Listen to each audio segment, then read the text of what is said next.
नमस्कार सर, मेरा नाम राजू है। मुझे काफ़ी सारा फ़ोन इस तरह से आता है कि राजू जी मैं तो अचानक से अमीर बन गया।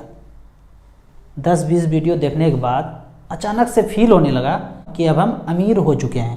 तो पहले तो ये डेफिनेशन समझने का कोशिश करते हैं मेरे हिसाब से कि गरीब किसको बोलते हैं, अमीर किसको बोलते हैं। मेरी ज़िंदगी में 5 साल कुछ ऐसा दौर था ना, 1995 से लेकर 2000 के बीच 5 साल का ऐसा दौर था जहाँ हमारे जीवन यापन करने के लिए, फैमिली को जीवन यापन करने के लिए 1000 रुपया कम पड़ जाता था। 500 से 1000 रुपया हमको ज़िंदगी में कम पड़ जाता था। तो ये 1000 रुपया मैं किसी न किसी दोस्त से कर्ज लेके रखता था। अगले महीना फिर थोड़ा बहुत जो सैलरी आता था उसको पे कर देते थे। फिर दूसरा दोस्त को ढूंढते थे कि 1000 रुपया इस महीने कौन दे देगा, फिर इससे लिए, ऐसे करके 8-10 दोस्त से, तो 8 महीने के बाद एक का नंबर आता था। 500 से 1000 रुपया कर्ज में रहते थे। 1995 से 2000 के बीच है। तो जो भी ज़रूरत था उसमें पैसा कम पड़ जाता था, थोड़ा सा कम पड़ जाता था। मैं अपने बाबूजी को देखता हूँ ना, बड़ा एकदम फंडा क्लियर था उनका। जितना कमाते थे उस दिन जितना कमाते थे उसी दिन पूरा खर्च कर देते थे, फ्यूचर का कभी सोचा ही नहीं। तो इसके चक्कर में क्या होगा ना, ये ऐसा खर्च करने के प्रवृत्ति में कि जितना कमाया उसी दिन खर्च कर दिया, तो हमारा बेहतरीन कटा, एकदम बेहतरीन। फ्यूचर को सोचा ही नहीं। अगर काट के रखते तो कुछ कम पड़ जाता ना, हमारे लिए कपड़े कम पड़ जाते, खाना कम पड़ जाता, बिस्किट चाय ये सब जो कुछ भी कम पड़ जाता ना, तो कम नहीं पड़ा ज़िंदगी में। तो इसके चक्कर में मैं छोटा सा देखता तो बहुत कम कमाते थे, 60 रुपया, 80 रुपया, 100 रुपया, 150 रुपया, ऐसे करके पर डे। 150 रुपया से ज़्यादा कभी नहीं कमाए। तो मेरे घर में जो खाना बनता था ना, पूरे समाज में सबसे अच्छा बनता था। मैं गलती से कभी दूसरे के यहाँ खाना खाने चल जाता था ना, अमीर जो हमसे ज़्यादा अमीर पैसे के मामले में थे, तो वापस घर आ जाता था, आधा खाना खाता था, आधा छोड़ देता था।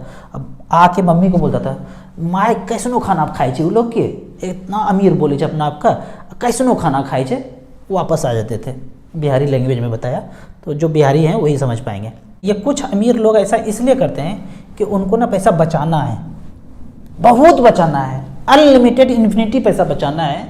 तो हर जगह से पैसा काट करके तो देखेंगे बचा के। और ऐसा आदमी जब ऊपर जाते हैं ना तो सारा पैसा लेके भी जाते हैं। ये कहना कि लेके नहीं जाते हैं, ये लोग लेके जाते हैं। वहाँ पे बैंक अकाउंट भी खुला हुआ है उनका। यहाँ पे जो मेरे 35,000 सब्सक्राइबर है ना, उसको मैं एक चीज़ बोलना चाहूँगा।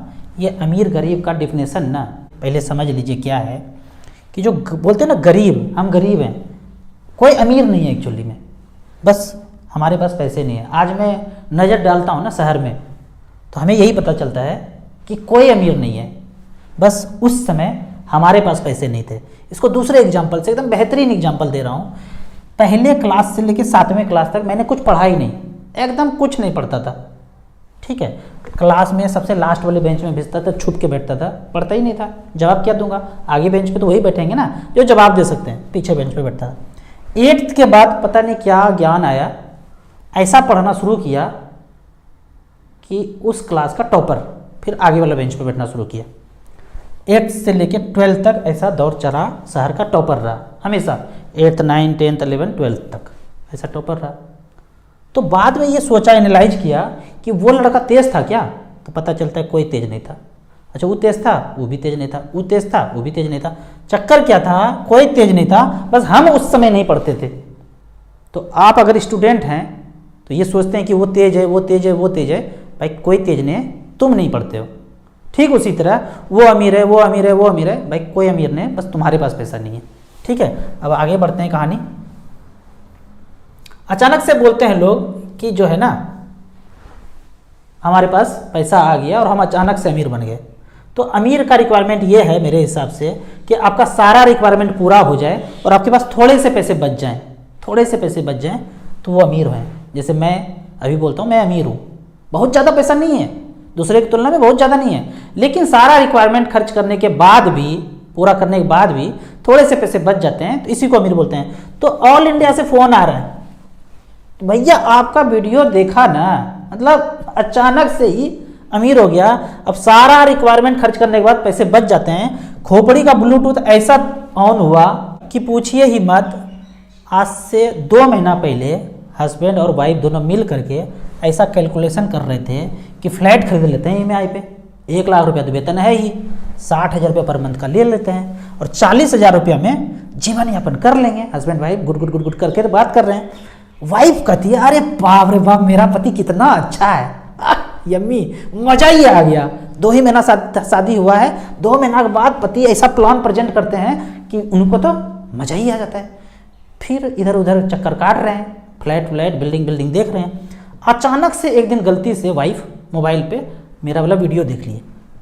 अब वीडियो देख के दौड़ते हुए आती है, बोलती ए जी ये क्या बोल रहे हैं, ऐसा कुछ होता है क्या, ऐसा भी कुछ होता है क्या। अब वो बंदा हस्बैंड इंजीनियर, अपने सर का टॉपर, अपने जमाने का, देखा वीडियो 30 वीडियो 40 वीडियो 50 वीडियो देखने के बाद बोलते हैं फ़ोन करके, अरे हटा सावन की घटा, ऐसा कुछ भी नहीं चाहिए भाई, कुछ भी नहीं चाहिए। 15 साल तक इक्विटी SIP करूंगा, कैसा करूंगा तो ऐसा करूंगा, 60,000 रुपये पर मंथ 15 साल तक दूंगा। 15% के रेट से अगर पैसा मिल गया तो 4 करोड़ बन सकता है। अच्छा नहीं 15 करोड़ मिले, अगर 12 ही मिले तो 3 करोड़ 2 लाख होता है। और जो फ्लैट आज 1 करोड़ का खरीदने जा रहा हूं वो मैं आज नहीं खरीदूंगा, जैसा राजू भैया बताते हैं कि बाद में खरीदिएगा, लोन के पैसे से, EMI के पैसे से, मेहनत के बचे हुए पैसे से नहीं खरीदना है। वो बचे हुए पैसे को इन्वेस्ट कर देना है, पेड़ को बड़ा होने देना है, आम काट काट करके उस समय बाद में फ्लैट खरीदना है। तो 1 करोड़ रुपया का फ्लैट जो आज नहीं लिए वो 15 साल के बाद लेंगे।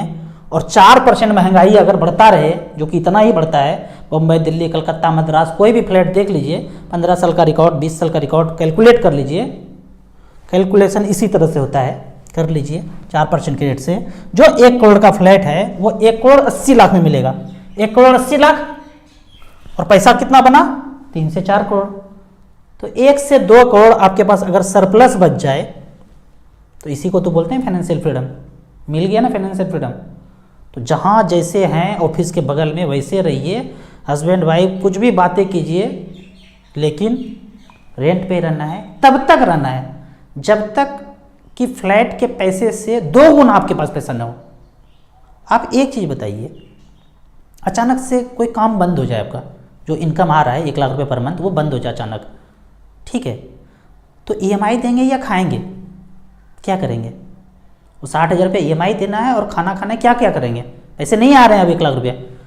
और यदि फ्लैट का EMI ना हो तो कुछ दूसरा भी काम करेंगे, 20 25 30 हज़ार रुपया भी कमाएंगे, तो खाना तो खा लेंगे ना, वो EMI नहीं देना पड़ेगा। 10,000 15,000 20,000 रुपये में आराम से घर मिल जाता है। और जब कुछ भी नहीं होगा तो महंगा क्यों लेंगे, 5,000 में ले लेंगे रेंट। खाना तो खाना जरूरी है ना, कि खाना नहीं खाएंगे मर जाएंगे। फिर जो नए दर्शक हैं, जो अभी अभी सब्सक्राइबर बने हैं, उनका ये क्वेश्चन होगा कि कहाँ पैसा जमा करूँ। पुराने वाले तो सब जानते ही हैं, कहाँ पैसा जमा करूँ। ये जो 60,000 रुपये पर मंथ बचाया, उससे से 10,000 रुपये और हटा दीजिए, जीवन यापन करने के लिए वाइफ को दे दीजिए गिफ्ट, हर महीने 10,000 लो, एंजॉय करो, क्योंकि तुमने वीडियो दिखाया था, मज़ा आ गया वीडियो देख के, खोपड़ी का ब्लूटूथ ऑन हो ही गया, 10,000 रुपये तुम लो मेंटेनेंस। अब 50,000 रुपये पर मंथ किया, पिछले 10 साल का ही रिकॉर्ड यहाँ पे दिखा रहा हूँ मैं स्मॉल कैप में। निपॉन स्मॉल कैप ने 50,000 रुपये पर मंथ का 2012 से 22 तक जमा कितना हुआ, साल का 6 लाख, तो 10 साल में 60 लाख रुपया। 60 लाख का वैल्यू है 2 करोड़ 10 लाख। अरे बाप रे बाप, 24% का रिटर्न। अच्छा, SBI स्मॉल कैप 50,000 रुपये पर मंथ 2 करोड़ 10 लाख बना दिया, 24% का रिटर्न। 5वां फंड 19.9 का रिटर्न, 60 लाख का वैल्यू 1 करोड़ 69 लाख। फंड का नाम DSP स्मॉल कैप। हमको नहीं पता अच्छा कौन खराब कौन, सब में बराबर बराबर लगा देते 55,000 रुपया। एवरेज कितना हुआ है, एवरेज 1 करोड़ 61 लाख। जमा 60 लाख किया, 10 साल का बात है, 20-50 साल का बात नहीं कर रहा हूँ, 10 साल का बात। 60 लाख का वैल्यू 1 करोड़ 61 लाख, 18% का रिटर्न। जब आपके पास पैसा हो जाएगा फ्लैट से 2 गुना, मतलब आप 1 करोड़ का फ्लैट लेना चाहते हैं तो आपके पास 2-3 करोड़ रुपये होना चाहिए। मैंने 4 लाख का गाड़ी खरीदा था तो मेरे अकाउंट में 16 लाख रुपया था, तब जाके 4 लाख का गाड़ी खरीदा था। लोगों के पास 10,000 रुपये अकाउंट में होता है और कार खरीद लेते हैं EMI पे। ठीक है, मैं 50 लाख का फ्लैट खरीदूंगा तो उसके लिए 4 गुना 5 गुना पैसा होना चाहिए, तब खरीदूंगा। वो दौर चल रहा है कि खरीदने वाला हूँ फ्लैट। आपको इसी तरह म्यूचुअल फंड के बारे में और कुछ जानना है, इन्वेस्टमेंट के बारे में जानना है, तो इस नंबर पर मुझे व्हाट्सअप कर सकते हैं। दिए हुए ऐप में रजिस्ट्रेशन करने के बाद SIP 1 टाइम में शुरुआत कर सकते हैं। शुरुआत आप 100 रुपये पर मंथ से कर सकते हैं। जब आपको सब कुछ पता चल जाए तो फिर ज़्यादा पैसा यहाँ पे डालिए। ऐप का और मेरे सर्विस का लाइफ टाइम कोई चार्ज नहीं है। वीडियो अच्छा लगे तो व्हाट्सएप यूनिवर्सिटी में फैमिली मेम्बर्स के बीच इसे ज़रूर शेयर करें। यूट्यूब पे देख रहे हैं तो लाइक एंड शेयर जरूर करें। Thank you so much.